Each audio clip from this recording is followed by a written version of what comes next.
Friends, welcome back to my channel. তো সেদিন ভিডিওতে তোমরা দেখেছো যে গ্যাংটক ট্যুরের পার্ট 1-এ আমি কিন্তু এমজি মার্কেট পর্যন্ত করে আমি কিন্তু ভিডিওটি এন্ড করে দিয়েছিলাম। তারপর আমরা ওখান থেকে সোজা হোটেলে এসে রাত্রিটা হোটেলে কাটিয়ে সকাল আবার ঘুম থেকে উঠে বেরিয়ে পড়লাম। সকাল প্রায় 9টার দিকে আমরা বেরিয়ে পড়লাম জিরো পয়েন্টের উদ্দেশ্যে। মানে এই জায়গাটা কিন্তু খুব মেন আর কি, মানে এখানে যেতে প্রচণ্ড সময় লাগে। তো দেখা যাক আমাদের কতটা সময় লাগে। তো যাওয়ার পথে তো প্রথম দিকটা ঠিকঠাকই ছিল, বাট কিছু দূর যাওয়ার পরে আমরা কিন্তু রাস্তাতেই বৃষ্টিটা পেয়ে গেছিলাম, আর যার জন্য আমার কিন্তু খুব ভয় লাগছিল। যেহেতু ওখানকার ড্রাইভাররা বেশ কী বলবো তোমাদের, ওরা যেহেতু সবসময় গাড়িটা পাহাড়ের মধ্যে চালায়, তাই ওদের একটা হ্যাবিটে পরিণত হয়ে গেছে।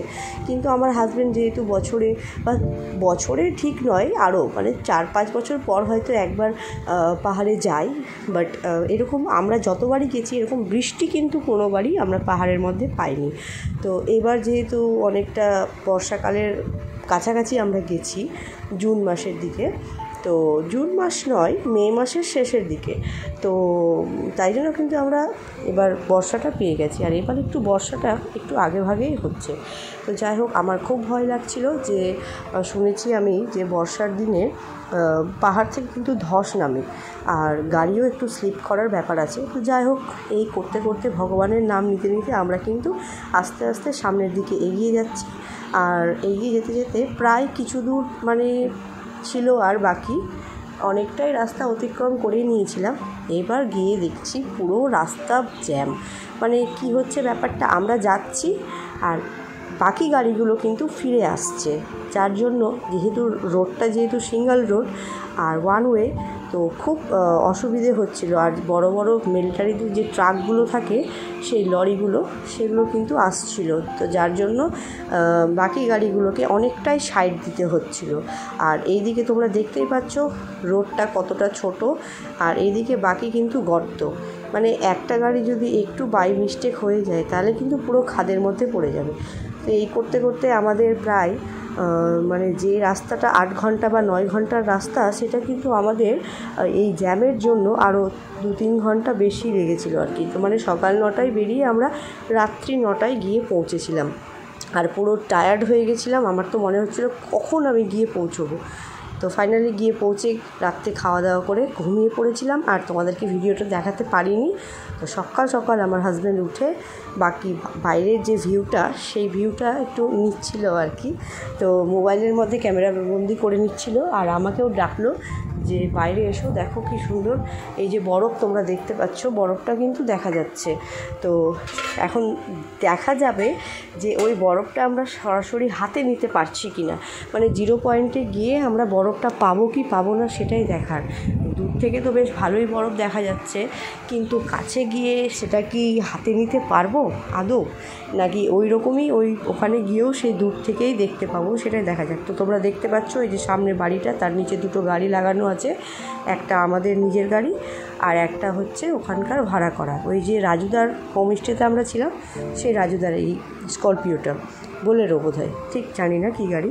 তো এই যে রাস্তাটা সামনে যে তোমরা ছোট ঘরটা দেখতে পেলে গাড়ির সামনে, সেই ঘরটাতে কিন্তু আমরা খাওয়া দাওয়া করছিলাম, আর হোটেলটার সাথে ঘরের একটা কানেকশান ছিল।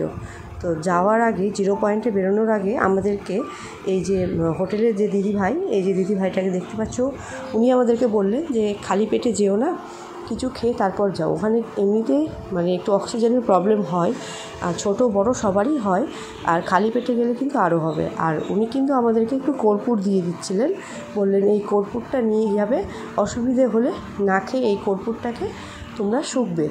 আর অক্সিজেন সিলিন্ডার তো আমরা নিয়েই গেছিলাম, বাট ওটার থেকেও এটা আমার মনে হয় বেশি বেটার।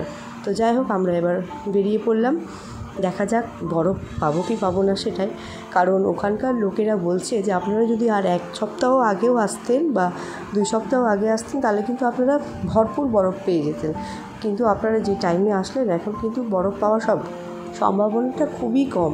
তো যাই হোক, আমরা আশা করে যাচ্ছি, দেখা যাক, বাঙালি তো আশাতেই বাঁচে, তো পাওয়া যাবে কিনা সেটাই। তো চলো ওখানে গিয়ে কথা হচ্ছে।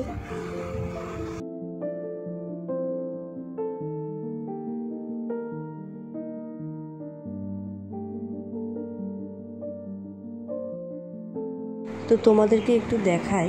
এই দেখো রাস্তার অবস্থা কি ডেঞ্জারাস। এই রাস্তায় আমার হাজব্যান্ড আমার গাড়িটা নিয়ে আসতে চাইছিল, আমাদের গাড়িটা আর কি। তো আমি ওকে আসতে দিইনি, একটা গাড়িতেই আমরা সবাই চলে এসেছি। তো ভাগ্যিস এসেছিলাম, নাহলে রাস্তার অবস্থা কিন্তু প্রচণ্ড খারাপ। ও আমাকে বলছিল যে এই রাস্তাতে এমন কোনো ব্যাপারই না, কিন্তু আমার মনে হয়েছিল যে না আনাটাই বেটার হয়েছে।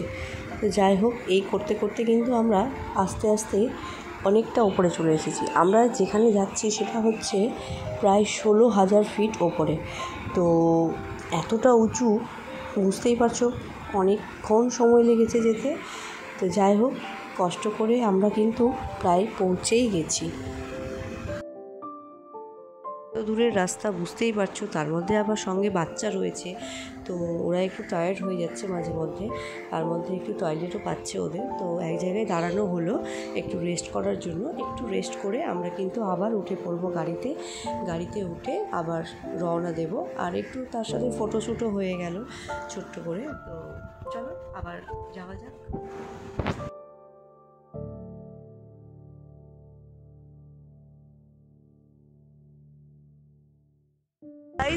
তো এখন আমরা আছি নর্থ সিকিম 0 পয়েন্টে। তো অক্সিজেনের প্রচুর প্রবলেম হচ্ছে। এই দেখো আমার মেয়ে, ও তো টুপিটাও খুলে রেখে দিয়েছে, আর বাচ্চাগুলোর প্রচুর প্রবলেম। এই দেখো আমাদের গ্রুপে সব একসাথে নেমে পড়েছি। আর একটু উপরে উঠলে আমরা প্রায় পৌঁছেই গেছি, আর একটু উপরে গেলেই একদম শেষ প্রান্ত। বাট বাচ্চাগুলো এতটাই প্রবলেম পড়ে গেছে যে অক্সিজেন নিতে বাধ্য হয়েছে, তাই আমরা বাধ্য হয়েছি এখানে নেমে যেতে। তো আমরাও আর যাচ্ছি না। আর যেহেতু এখন গরমের সিজন, তাই এখন কিন্তু বরফ কোথাও নেই, শেষ প্রান্তেও বরফ নেই, তাই আর গিয়ে ফালতু বাচ্চাদের আর প্রবলেম বাড়ালাম না। এই দেখো, তো এখানে প্রচুর পরিমাণে চমড়ি গাই রয়েছে, যেটাকে ইয়াক বলা হয় আর কি। তো চলো তোমাদের একটু ব্যাক ক্যামেরাতে দেখাই, দাঁড়াও। দেখো ইয়াক, খুব একটা কাছে যাচ্ছি না কারণ ভয় লাগছে, যদি দৌড়ে চলে আসে তাহলে কিন্তু প্রবলেম। আর এই দেখো আমাদের গাড়ির কাছে অলরেডি একটা ইয়াক চলেও এসছে। এই দেখো, ভয় পাচ্ছি আমি, ভয় লাগছে। এই যে তোমরা হয়তো দেখতে পাচ্ছ হালকা হালকা বরফ, এই বরফটা দেখেই আমরা শান্তি পেয়ে গেলাম। কারণ আমরা এসেছি একদম পুরো ভরপুর গরমের সিজনে, তো এখন আর বরফ দেখা যাবে না এমনিতে। আর চেষ্টা করবো এরপরে শীতকালে আসার। তো চলো এখন আমরা গাড়িতে উঠে পড়বো, আবার পরে দেখা হচ্ছে। তো তোমরা তো দেখলেই যে ওখানে আমাদের শ্বাসকষ্ট হচ্ছিল বাচ্চাদের বিশেষ করে, যার জন্য আমরা এখানে দাঁড়িয়ে ফটোশ্যুট করে নিলাম। আর এই যে রাজু ভাই। তো যাই হোক, এখন আমরা সবাই আবার গাড়িতে উঠে পড়বো। আর গাড়িতে উঠে কিন্তু আসার সময় আমরা যাওয়ার সময় আমরা প্রথমে ইয়ামথাং ভ্যালি পেয়েছিলাম, বাট আমাদের কথা ছিল যে আগে 0 পয়েন্টে ঘোরাঘুরি করে আসার পথে আমরা কিন্তু ইয়ামথাং ভ্যালিতে নেমে একটু ফটোশ্যুট করব। তো তাই করলাম। 0 পয়েন্ট তো আর আমাদের পুরোপুরি হলো না যাওয়া, তাই আসার পথে আমরা এটা কিন্তু ইয়ামথাং ভ্যালি, এখানে নেমে আমরা একটু ফটোশ্যুট করে নিলাম। ফটোশ্যুট করে আমরা কিন্তু আবার সবাই একসাথে বাড়ি ফিরে আসবো, কারণ বাচ্চাদের অবস্থা প্রচণ্ড খারাপ হয়ে গেছিলো আর কি। তো দেখো এই জায়গার ভিউটাও কিন্তু খুব সুন্দর, খুবই সুন্দর। তোমরা যদি নিজের চোখে না দেখো তাহলে আমি তোমাদেরকে এইভাবে বোঝাতে পারবো না, তাও যতটা পারছি তোমাদের সামনে তুলে ধরার চেষ্টা করছি। তো দেখো আমরা আবার গাড়িতে চেপে গেলাম, আমরা গাড়িতে চেপে আবার রওনা দিয়ে দিলাম বাড়ি আসার উদ্দেশ্যে, হোটেলে আর কি। তো চলো হোটেলে গিয়ে দেখা হচ্ছে। তো দেখো আমরা কিন্তু অলরেডি হোটেলে চলে আসলাম। হোটেলে এসে জামা কাপড় ছেড়ে একটু ফ্রেশ হয়ে তারপর এই দেখো চিকেন নেওয়া হয়েছিল। তো চিকেনের তন্দুরি করা হচ্ছে এখানে আর কি, যার হোটেল, আর এই যে আমার মেয়ে, আর যার হোটেল যার হোম স্টে, এটা হচ্ছে তার মেয়ে। তো যাই হোক, ওখানে খাওয়া দাওয়া করে রাত্রে ঘুমিয়ে পড়েছিলাম। তারপর আবার সকালে আমরা বেরিয়ে পড়লাম বাড়ির উদ্দেশ্যে, কারণ আমাদের সাথে যারা, তোমাদেরকে তো বারবার বলছি, বাচ্চাদের অবস্থা প্রচুর খারাপ হয়ে গেছিলো, যার জন্য আমাদের কিন্তু আর বাকি যে সাইট সিনগুলো সেগুলো আর করা হলো না। কিন্তু আমাদের আজকে মানে পরের দিন আমাদের কিন্তু ছাঙ্গু লেক আর নাথুলাটা করার ইচ্ছে ছিল, আর সাথে পেলিংটাও করার ইচ্ছে ছিল, বাট কোনোটাই আর হলো না। তো কোনো ব্যাপার না, পরের বার আবার আসবো যখন, তখন আবার করব। একসাথে কিন্তু গ্যাংটকের সম্পূর্ণ ট্যুর করা সম্ভবও নয়। তো যাই হোক, আর করলাম না। এবার আমরা একে একে আস্তে আস্তে বেরিয়ে পড়লাম বাড়ির উদ্দেশ্যে। তো আমরা যাওয়ার পথে কিন্তু শিলিগুড়িতে একটু শপিং করার ব্যাপার আছে আমাদের, কারণ আমাদের ওখানে একদমই শপিং করে মন পোষায়নি। তো যার জন্য আসার সময় আমরা শিলিগুড়িতে নামবো, কিছুক্ষণ টাইম স্পেন্ড করব। তো সেই ব্লগটাও কিন্তু আমি তোমাদেরকে অবশ্যই দেব। আর আমি তোমাদেরকে বারবার বলছি, একটা ব্লগে এত কিছু দেওয়া সম্ভব নয়, তার জন্য আমাকে 3টে ব্লগ তৈরি করতে হবে আর কি। প্রথম তো হয়ে গেছে পার্ট 1, এটা পার্ট 2, এটা তোমরা খুব তাড়াতাড়ি দেখতে পেয়ে যাবে। আর পার্ট 3টাও কিন্তু আমি খুব তাড়াতাড়ি চেষ্টা করব তোমাদের সামনে তুলে ধরার। তো ভিডিওগুলো কেমন লাগছে তোমরা অবশ্যই কমেন্ট করে জানাবে, আর ভালো লাগলে লাইক কমেন্ট শেয়ার করতে ভুলবে না। তো আজকের মতো আমি এখানেই শেষ করছি। পরের পার্ট 3টা আমি খুব তাড়াতাড়ি দিয়ে দিচ্ছি, যেটা কিনা শুধুমাত্র শিলিগুড়ি সিটি সেন্টারেরই, মানে শিলিগুড়িতে যে টাইম স্পেন্ড করেছি সেটার সম্বন্ধেই কিন্তু আমি ভিডিওটি দেবো তোমাদের। তো টাটা বন্ধুরা, ভালো থাকবে, সুস্থ থাকবে, বাই।